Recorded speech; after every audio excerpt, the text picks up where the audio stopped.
여러분, 우리가 읽은 여호수아 24장, 여호수아의 마지막 장인데요. 여러분, 여호수아 24장은 여호수아의 고별 설교로 이루어져 있습니다. 즉, 여호수아가 이제 자신의 생명의 날이 다 됐다라는 것을 압니다. 그래서 이제 유대인들, 이스라엘 백성들을 모아놓고 고별 설교, 마지막 당부의 말들을 마치 유언과도 같은 말들을 남기는 장면이 이 여호수아 24장에 기록되어 있습니다. 여호수아가 누구입니까? 모세의 뒤를 이어서, 모세는 이스라엘 백성들을 광야 40년 동안 이끌었던 지도자였다면 여호수아는 가나안 땅에 정착해서 그 땅을 이스라엘 백성들이 분배하고 거기서 정착하며 살 때까지 인도했던 지도자였습니다. 자, 이제 여호수아는 자신의 사명을 다 했습니다. 하나님께서 모세의 뒤를 이어서 맡기셨던 사명 다 했고, 이제 그는 인생의 마지막을 맞이해야 하는 순간이 왔습니다. 그래서 이스라엘 백성들에게 명령해서 세겜 땅에 다 모이도록 했습니다. 세겜 땅에 다 모여서 모인 백성들 앞에서 이제 여호수아는 먼저는 이제 지난날에 하나님께서 우리에게 어떻게 행하셨는지를 회고하면서 이야기를 합니다. 추억합니다. 아브라함 때, 믿음의 조상, 그들의 조상이었던 아브라함 때부터 하나님께서 어떻게 인도하셨는지. 여기서 이제 강 저쪽이라고 하는 표현이 이제 24장에 등장을 하는데, 여러분, 아브라함, 강 저쪽, 갈대아 우르라고 하는 곳에서부터 부르셔서 이스라엘 백성들을 구원하시는 그런 은혜를 주시고, 그 아브라함부터 시작된 이스라엘 백성들에게 향한 하나님의 은혜가 오늘 여기까지 왔다는 것을 상기시켜 줍니다. 그래서 여러분, 여호수아는 지금 세겜 땅에 모여 있는 이스라엘 백성들에게 우리가 지금까지 어떻게 큰 민족을 이루었고, 그리고 지금 여기까지 오게 되는 역사가 어떻게 되었고, 광야 여정은 어떻게 했고, 그리고 가나안 땅 분배, 우리가 가나안 땅, 이 땅에 하나님께서 아브라함 때에 약속하셨던 그 적과 꿀이 흐른다는 그 가나안 땅에 우리가 어떻게 정착했는지, 이것이 다 하나님의 은혜였다. 이것이 다 하나님께서 행하신 일이었다라고 하는 것을 회고하면서 이야기를 시작했습니다. 그리고 이제 자신은 물러날 때가 되었고, 이제 여호수아가 해야 할 마지막 일이 하나 남았는데, 그건 뭐냐? 이제 여호수아 이후에 남아있는 다음 세대 하나님의 백성들이 어떻게 살 것이냐, 다음 세대 하나님의 백성들이 어떻게 행할 것이냐라고 하는 당부의 말을 이제 여호수아가 남기게 됩니다. 우리가 이미 성경 공부를 통해서 다 알고 있지만, 이스라엘 백성들에게 있어서 가장 큰 실패 중에 하나를 꼽으라고 한다면 바로 그것은 무엇입니까? 출애굽한 이후에 가나안 정착하고 가나안 땅을 나누어서 분배받고 정착해서 살아가면서 그들에게 있어서 가나안 정착 이후에 가장 큰 실패 중에 하나는 신앙의 실패, 그것은 바로 신앙 계승의 문제였습니다. 출애굽 이후에 가나안 세대는 여러분, 가나안 땅에 정착해 살면서 그들에게 어떤 목적이 사라져서 그런지 모르지만, 이제 우리가 뭔가 얻을 것이 없고 이제 뭔가 성취해야 될 것이 없어서 그랬는지는 모르지만, 이스라엘 백성들은 가나안 땅에 정착해서 살면서 너무나 빠르게 하나님과 멀어져 버립니다. 여호수아가 죽고 난 이후에, 죽음 이후에 이제 사사 시대가 시작이 되는데요. 여러분, 사사 시대가 시작되고 사울이 초대 왕이 되기까지, 그러니까 이스라엘의 왕정 시대가 시작되기까지 사사 시대가 약 400년 동안 지속됩니다. 그런데 이 400년의 이 사사 시대는 어떻게 우리가 표현할 수 있냐면, 이스라엘 역사의 가장 어두웠던 시기 중에 하나, 암흑기라고 이야기할 수 있습니다. 여호수아 이후 세대는 어찌 보면 여러분, 하나님의 그 은혜를 삶으로 체험하지 못한 세대일 수 있습니다. 왜냐하면 가나안 땅에 정착한 사람들이 어떤 사람들이냐면, 여러분, 출애굽한 1세대들, 그러니까 애굽에서 나왔던 그 세대 가운데서 가나안 땅에 들어갔던 20세 이상의 사람 중에는 여호수아와 갈렙 두 사람만 들어갔어요. 그러니까 가나안 땅에 정착한 세대는 어떤 세대겠습니까? 1.5세나 아니면 2세, 더 나아가서 3세들이 가나안 땅에 정착해서 살아갔다는 거죠. 그런데 여러분, 그 시대, 그러니까 출애굽 1세대 그 다음 세대인 가나안 정착했던 그 세대에 살았던 사람들, 2세든 3세든 그 사람들은 어떤 사람인지를 분명하게 보여주는 말씀이 어디에 등장하냐면 사사기 2장 7절에서 10절까지 말씀을 보면 이런 말씀이 나타납니다. 여호와의 사는 날 동안과 여호수아 뒤에 생존한 장로들 곧 여호와께서 이스라엘을 위하여 행하신 모든 큰 일을 본 자의 사는 날 동안에 여호와를 섬겼더라. 즉 무슨 이야기입니까? 여호수아가 살아 있을 때까지는 그래도 여호와께서 행하신 일을 보았더라. 그리고 여호수아 죽고 난 이후에 그래도 남아있던 장로들, 그런 사람들을 통해서는 하나님께서 행하신 모든 큰 일들을 보고 섬겼더라. 아직 신앙이 남아 있었다라는 걸 알 수 있어요. 그런데 여호수아가 110세의 죽음에 죽고 난 이후에 그 다음 세대, 그 세대 사람도 다 열조에게로 돌아갔다 그랬습니다. 그리고 그 후에 일어난 다른 세대, 여호수아 이후에 그 다른 세대는 여호와를 알지 못하며 여호와께서 이스라엘을 위하여 행하신 일도 알지 못하였다. 이렇게 기록하고 있습니다. 여러 가지 이유가 있을 수 있습니다. 이스라엘 백성들, 가나안 정착한 여호수아 이후의 다음 세대들이 왜 여호와를 알지 못했을까? 왜 행하신 일도 기억하지 못했을까? 가장 중요한 이유는 그 부모 세대, 그 믿음의 선배 세대에서 제대로 된 신앙 계승이 이루어지지 못했다라는 것을 말해줍니다. 그러니까 여러분, 신앙 계승이 어려서부터 가르치고 보게 하고 체험하게 하고 하는 신앙 교육이 안 되니까 그 자녀들이 자라면서 무엇에 더 익숙할 것 같아요?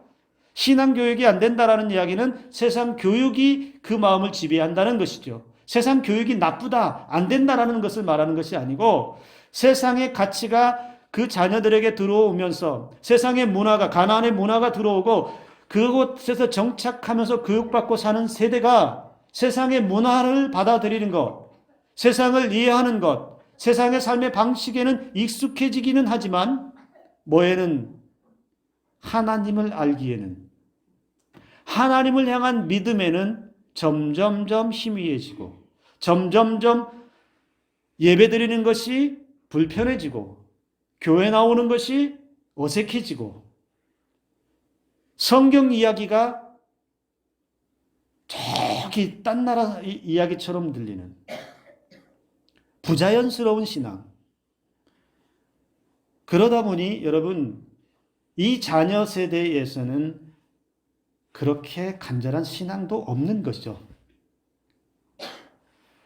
철저하게 어려서부터 신앙으로 양육하고 말씀으로 양육하고 신앙으로 살도록 하는 것을 부모로부터 체득하고 부모로부터 보고 깨닫는 자녀들로 살아간 것이 아니에요. 그래서 자연히 신앙의 대물림을 이어간 것이 아니라 신앙이 단절이 되니까 여호수아 이후의 그 세대들이, 즉 사사시대에 살았던 그 세대들이 하나님을 알지 못했다. 그리고 하나님께서 행하신 일도 알지 못했다. 이렇게 성경이 말하고 있다는 겁니다. 결국 여러분, 사사시대는 어떤 시대였다라고 말합니까? 하나님이 존재하지 않는 시대. 그래서 사람들이 자기 소견에 옳은 대로 사는 세상, 자기 중심적인 세상, 내 생각이 옳고 내 생각이 맞고 내 지식이 다 옳은 것이다라고 그렇게 살면서 철저하게 하나님의 말씀은 밀어냈어요. 그러니까 사무엘상 3장 1절에 보면 그 시대는 어떤 시대라고 말하냐면 여호와의 말씀이 희귀하다. 희귀하다는 게 뭐예요? 여호와의 말씀이 그들의 마음에 없다는 거예요. 정말 희귀할 정도로 하나님의 말씀이 들려지지 않는 시대에 그들은 영적 암흑기에서 그렇게 살아갔다는 거예요. 그래서 여러분 그 400여 년의 시간은 그들에게 고통의 시간이었음을 말해줍니다. 끊임없이 죄악이 반복되고 심판이 반복되고 그러한 삶을 이스라엘 백성들이 살아갈 수밖에 없었다는 것입니다. 신앙 계승이 온전히 이루어지지 못한 결과는 이스라엘 백성들에게 참담했습니다. 대를 이어가는 것, 여러분 이것이 정말 어렵습니다. 무언가 대를 이어간다라고 하는 것, 1대, 2대, 3대, 4대 이렇게 가는 것이 굉장히 어렵다는 거예요. 제가 서울의 신당동에 살았어요. 신당동 하면 여러분 아시는 젊은 분들도 아시지만 신당동은 떡볶이가 유명해요. 떡볶이에 맛집도 있어요. 그런데 그 할머니 세대, 할아버지 세대에서 처음 창업하셨던 그분들의 그 맛을 따라서 가는 사람들이 굉장히 많았어요. 그런데 나이가 들고 시간이 흐르고 20년, 30년 이렇게 흐르다 보면 그분들이 계속 존재하고 계신 것이 아니고 세상을 떠납니다. 자, 그러면 간판에 뭐가 붙냐면, 우리 집은 3대째 떡볶이 맛집 뭐 이런 간판이 붙어요. 그런데 문제는 뭐냐면 2대, 3대째로 이어져 오지만 사람들은 뭐라고 얘기하냐면 그때 맛이 아니다. 그때 맛이 아니다. 무슨 이야기라는 걸까요? 처음에 시작했던, 처음에 창업하면서 소문났고 처음에 사람들의 입맛을 즐겁게 했던 그 맛은 사라지고 다른 맛이 왔다는 거죠. 그러니까 그 맛, 부모님 때의 그 맛을 이어간다라고 하는 게 얼마나 어려운지. 근데 여러분 그것보다 더 어려운 게 뭐냐? 맛집을 이어가는 것은 상상도 할 수 없는 어려운 것이 하나가 있는데요. 여러분 그것이 신앙 계승입니다. 왜 어렵습니까? 신앙을 이어가는 게 왜 어렵습니까? 신앙은 부모가 자녀에게 강제할 수 없기 때문에 그렇습니다. 신앙이라고 하는 것 억지로 끌어다가 앉혀놓을 수가 없어요. 예전에는 우리 할아버지 할머니 세대는 부모가 가라고 하면 가기도 했어요. 제가 어느 유명한 큰 교회 목사님이 자기 고백을 하면서 이런 얘기를 하더라고요. 자기 엄마가 너무너무 싫을 때가 있었어요. 정말 계모보다 싫을 정도로 엄마가 싫을 때가 있었대요. 왜 그러냐면 자기가 어렸을 때 몸이 약했대요. 약해서 학교에 결석할 때도 있대요. 몸이 아프니까. 근데 몸이 아픈데 정말 일어나서 걷기도 힘든데 주일날 아침만 되면 엄마가 들쳐업고 교회를 간다는 거예요. 그냥 집에 있고 싶은데 그 엄마가 죽어도 교회 가서 죽어라. 예배드리다 죽어라. 교회 가서 예배드리면 하나님이 고쳐주신다. 그 아이는 여러분 지금도 보면 지금도 주일학교 저 두 분은 안 그러실지 모르겠지만 교회 학교 아이들이 아침 일찍 예배 나오는 게 쉽습니까? 어렵습니까? 어려워요. 잠도 좀 더 자야 되겠고 TV도 좀 봐야 되겠고 또 공부 좀 한다는 아이들은 공부도 좀 해야 되겠고 근데 그런 아이를 몸이 아파서 정말 일어나기도 힘들고 이 손 하나 까딱까딱 움직이기도 힘들어서 그냥 시름시름 앓고 있는 그 아이를 들쳐업고 아파도 교회 가야 되고 죽어도 교회 가서 죽어야 되고 교회 가서 예배드리면 하나님이 고쳐주신다. 예배드리면 고쳐주신다. 그러고 나서 그 식은 땀을 흘리는 아이를 교회 학교 맨 앞자리에다 갖다 앉혀놨다는 거예요. 그런 엄마가 너무너무 싫어. 우리 엄마는 왜 그럴까? 학교는 쉬는데 왜 교회는 못 쉬게 할까? 여러분 신앙 계승이 매우 어렵습니다. 1세대는 잘 믿었어요. 뜨겁게 믿었어요. 2세대는 그래도 영향을 받아서 그런 대로 믿어요. 그런데 3세대쯤 가면 믿는지 안 믿는지도 몰라요. 우리 자녀들 현재 믿음 어떻습니까? 저와 여러분들의 자녀들은 어떤 믿음을 가지고 살아가고 있습니까? 우리처럼 하나님 없으면, 예배드리지 못하면 살 수 없는 자녀들로 살아가고 있습니까? 아니면 그럭저럭 예배는 드리는 것 같지만 분명한 자기 신앙, 분명한 자기 고백, 분명한 자기 체험, 이런 거 없이 그저 세월에 묻혀가고 있습니까? 오늘 우리 자녀들과 저와 여러분들에게 말씀하시는 이 여호수아의 유언의 말씀을 여러분 새겨 들을 수 있기를 주님의 이름으로 축복합니다. 우리 여호수아는 오늘 이스라엘 백성들을 모아놓고 먼저 이런 말씀을 합니다. 강 저쪽과 애굽에서 섬기던 신들을 치워버리고 여호와만 섬기라. 14절에서 말씀합니다. 무슨 이야기를 합니까? 강 저쪽, 먼저는 처음에 아브라함 불렀을 때 그 갈대아우르 우상이 득식을 거리는 그 땅에서 살았을 때 우상하게 절하고 하나님 없이 살았던 그 백성들을, 그 조상을 하나님이 부르셔서 하나님의 자녀 삼으시고 하나님께서 언약을 맺으시고 이스라엘 백성들을 큰 민족을 이루게 하시고 그 민족 전체를 가나안 땅으로까지 인도하셔서 하나님의 백성으로 삼았는데, 그런데 지금에 와서 분명하게 결단하라는 겁니다. 그때에 하나님이 없이 살 때에 그 우상들 다시 돌아가지 말고 그 우상에게 다시 마음 빼앗기지 말고, 혹시라도 내 마음속에서 하나님이 아닌 다른 것으로 채워져 있는 것이 작은 것 하나까지 있다면 어떻게 하라는 것입니까? 치워버리라는 겁니다. 제거해버리라는 것입니다. 즉 하나님으로부터 멀어지게 하는 것, 내 신앙에서, 내 믿음에서, 우리 자녀들이 살아가는 삶의 자리에서 예배를 못 드리게 하는 환경이 있거든. 하나님께 가까이 가도록 하는데 방해하는 세력이 있거든. 그것이 취업이든 학업이든 그것이 사업이든 하나님보다 최우선을 두고 행하는 것이 있다면 하나님께 나아가는데 방해가 되는 것들은 결단하고 치워버리라는 겁니다. 그리고 어디로 가라는 거예요? 하나님 앞으로, 하나님만 섬기는 자리로, 하나님만 예배하는 자리로 나아가라고 여호수아는 이스라엘 백성들에게 말씀하고 있다는 겁니다. 우리는 자녀들에게 분명하게 가르쳐야 합니다. 하나님보다, 예수님보다, 십자가의 은혜를 따라 사는 것보다 중요한 것이 없다. 돈 많이 버는 것보다, 세상에서 성공해서 유명해지는 것보다, 부족함이 없이 넉넉하게 사는 것보다 더 중요하고 더 분명한 삶은 무엇이냐?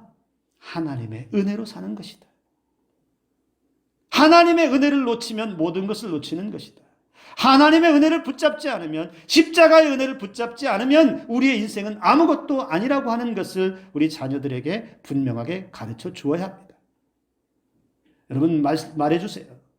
네 신앙에서 네가 주일날 예배드리는 데 있어서 그 예배를 방해하는 것이 무엇이?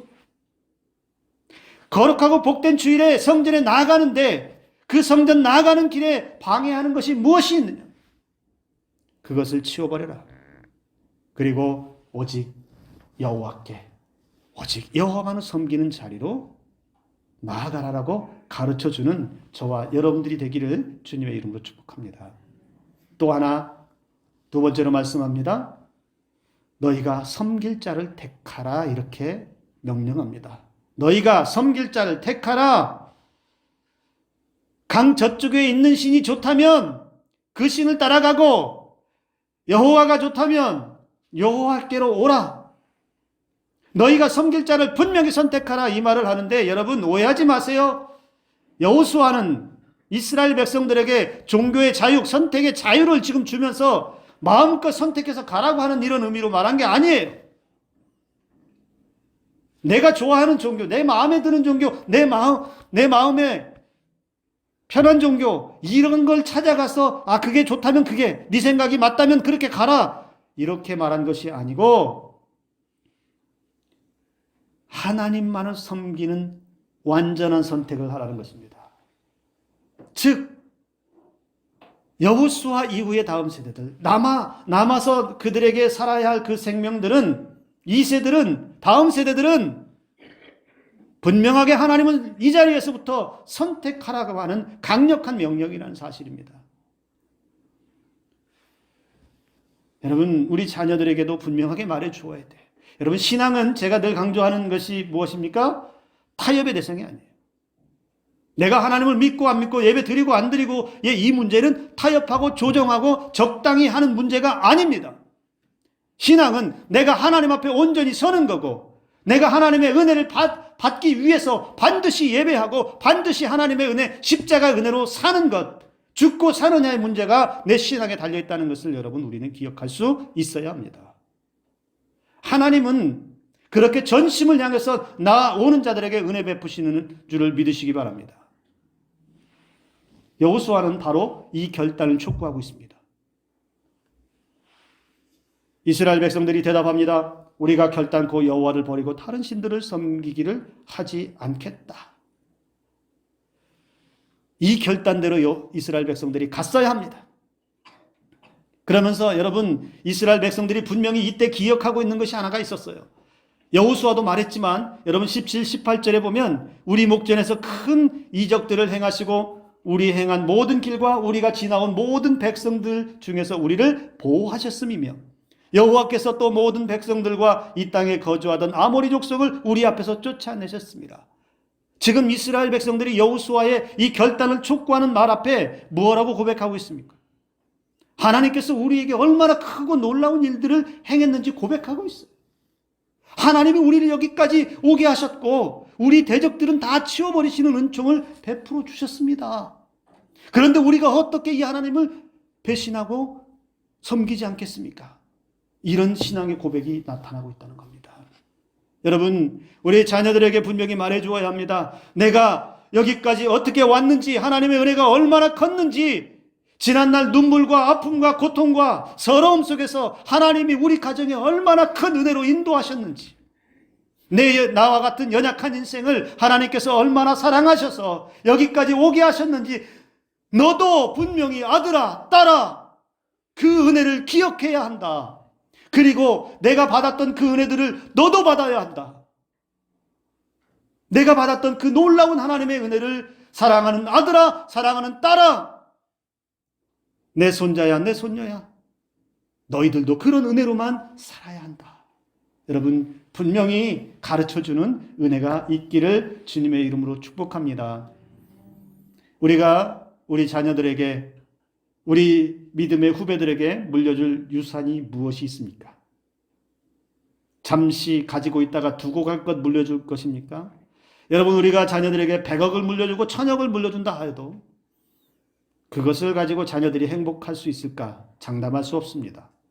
그리고 그것을 그 자녀들이 천국까지 또 싸들고 올까요? 아니요. 여러분, 우리가 이 땅에 살면서 이 땅에 남겨놓을 수 있는 것이 하나가 있고요. 그리고 하나님 나라에 갈 때 가지고 갈 수 있는 것이 하나가 있습니다. 무엇인지 아세요? 이건 같은 거예요. 우리가 이 땅에 남겨놓을 수 있는 한 가지, 그것은 우리의 믿음입니다. 그리고 우리가 하나님 나라에 갈 때 가지고 갈 수 있는 단 한 가지, 그것도 믿음입니다. 그 외에는 아무것도 남길 만한 것도 가지고 갈 것도 없다는 것을 여러분 기억하시기 바랍니다. 자녀들이 점점 힘겨워지는 세상에서 여러분 살 수 있는 유일한 소망, 살 수 있는 힘, 그것은 믿음의 힘입니다. 하나님의 은혜입니다. 오직 여호와만 섬기는 믿음만이 우리 다음 세대를 살리고 교회를 살리고 이 나라를 살릴 줄로 믿습니다. 저와 여러분들의 자녀들을 생각하시면서 여러분 한번 가끔씩 물어보세요. 너 돈 얼마나 버냐 이런 거 말고 사업은 잘 되냐? 어떻게 봉급은 올랐니? 어떻게 학업은 공부는 잘 되냐? 이런 거 안 물어보면 관심이 없나요? 이런 것보다는 가끔은 한 번씩 그래, 신앙생활은 어때? 잘하고 있냐? 예배는 잘 드리냐? 엄마가 아빠가 뭐 기도할 것은 없냐?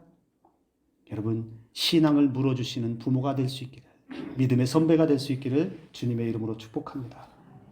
여러분 앞으로 20년, 30년 후에 우리 교회는 어떤 모습일까요? 우리 교회는 어떤 모습일 것 같습니까? 20년, 30년 후에 아이고 목사님 나는 그때 여기 없을 것 같아요. 이렇게 생각하시는 분들도 있을 수 있어요. 예, 맞습니다. 그러나 여러분 20년, 30년 후에 또 다른 믿음의 세대가 이 자리를 가득 채울 줄로 믿습니다. 그런데 가만히 있어서는 우리가 우리의 신앙을 전해주지 않으면, 우리의 믿음을 물려주지 못하면 이 성전이 우리가 우려하는 것처럼 텅텅 빈 성전이 될 수도 있습니다. 우리의 믿음이 다음 세대에게로 물려져서 우리의 자녀와 우리의 손자 손녀와 우리를 거쳐가는 2대, 3대, 4대, 10대, 100대 주님 오실 그날까지 오직 여호와만을 섬기겠노라. 이 고백을 가지고 주님 앞에 한 발자국 한 발자국 가까이 나아가는 저와 여러분들의 삶이 되기를, 우리 자녀들의 삶이 되기를 주님의 이름으로 축복합니다. 기도합니다.